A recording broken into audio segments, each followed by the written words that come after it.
Canada's ride in the FIFA World Cup has come to an end. Unfortunately, no round of 16, but they inspired a nation and they scored 2 goals, definitely.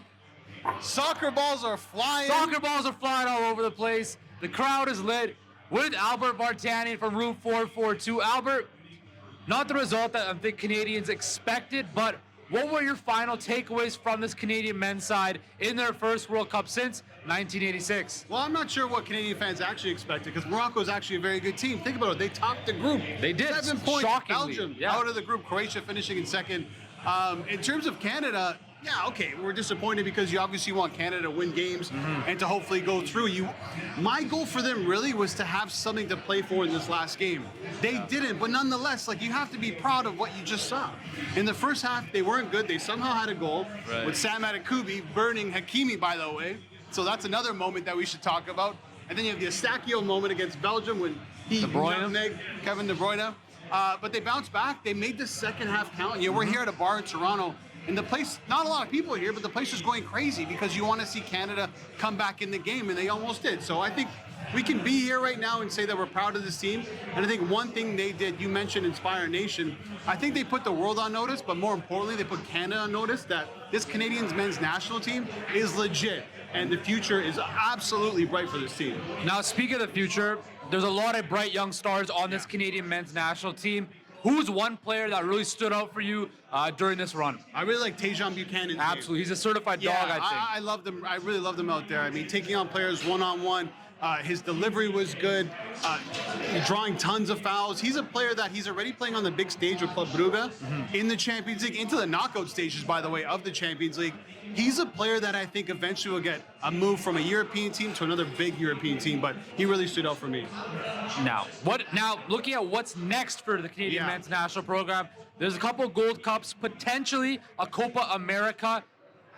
What does Canada need to do to ensure they exceed further expectations in 2026 when we host the World? Well, yeah, you mentioned it. So between now and the World Cup, there's potentially 2 Gold Cups that they could play in, and then there's rumors about them getting invited to the Copa America, which I think is huge. To me, that trumps the Gold Cup because now you're playing alongside the likes of Argentina, Brazil, Colombia, Uruguay, Ecuador, right? That's a big tournament. What people don't realize with the Copa America, when you think about the Euro Cup, that is pretty much exact same thing of the Euro Cup. It's a massive tournament. Argentina coming off, they're the latest winners. So we could see Canada in a lot of action. Don't forget about the Nations League and potential friendly matches as well. So we're going to see a lot of them and a lot of time for this team to grow as well. Now, let's look at the World Cup on a broader spectrum. Group stage is coming to an end now. Who is the biggest disappointment or the biggest shock for you? I just got killed and roasted on 442 for this. I had Denmark winning the World Cup. You did have it, yes. I did. I was so big on this team because they're so good. And what we saw them do at the Euros, and now I will say, you know, one of the reasons why they had some extra motivation at the Euros, unfortunately, was because Eriksen collapsed and you know, he missed the rest of the tournament. But now he came back, and like heading into this World Cup, they were playing really well. I mean, they beat France twice in the Nations League. They're in the same group as them. But for whatever reason, they couldn't find them back of the net. I mean, goal scoring was a big issue.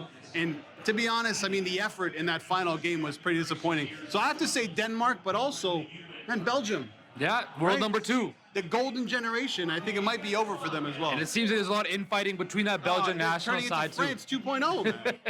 Well, Canada's run at the World Cup is over. It has been a memorable ride the last couple of years. Nobody expected them to be here. Hold on, let me ask you. Right? Okay. Oh, wow, I get to answer. Let me ask you, because you're not a hardcore soccer fan. No. You're more of a casual fan. Yeah. How do you feel about this Canada team? You know what?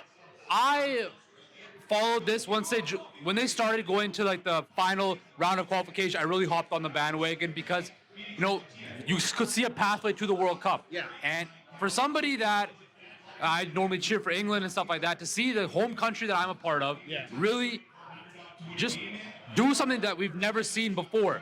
Dominate CONCACAF in World Cup qualifying. Give us moments that I will remember. Estadio Azteca in Edmonton, right? Yeah. Everybody will remember that. Alphonso Davies scoring the first goal, right? That was a top 5 Canadian sports moment of all time, and I think the future is so bright because the pipeline is filled with young players that we don't even know about yet, right? You mentioned something so good there. It's so easy to forget the journey. Exactly. But the road to the World Cup was in some ways more exciting than what we saw here. Absolutely. And I think it's just going to get better and better and better. And quite frankly, I'm excited to see what happens in a few years when we're hosting the World Cup. Yeah. And I think it might be a completely different team with a lot more I experience. think what else is going to help you exactly experience. These guys now will be able to know what it's like to play on the world stage against the world elites, and I think it's going to be amazing to see what happens in a few years when these guys are older and more seasoned. I'll also say this. One thing that's going to be looming over this Team Canada, the men's national team, is John Herdman. Yeah. Will he stay? Will he go? He hinted towards staying. Who knows what's going to happen? I mean, if a club comes along and says, hey, maybe a championship or even a Premier League club wants to bring him in, how do you say no to that? You can't. And I think he's such a charismatic guy, such a star himself, that it's hard for anybody else not to take notice of that, right? He is, one of the biggest faces of Canadian soccer, right? You know what else, Justin? Like, even if he does leave, he's left this team in such a good position. Look what we do with the women's team. Exactly. The women's team is still thriving, and that has a lot to do with what John Herdman did. He laid the foundation for both programs, and I think now, it's up to Canada Soccer to continue to keep the ball rolling, and we know how much they kind of fumbled the bag here and there, but they need to build on this momentum. This is not the time like previous Canada Soccer regimes to take a step back.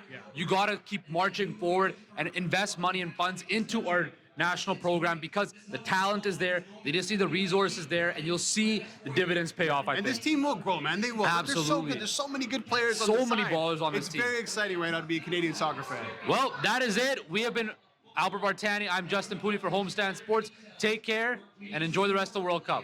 Canada!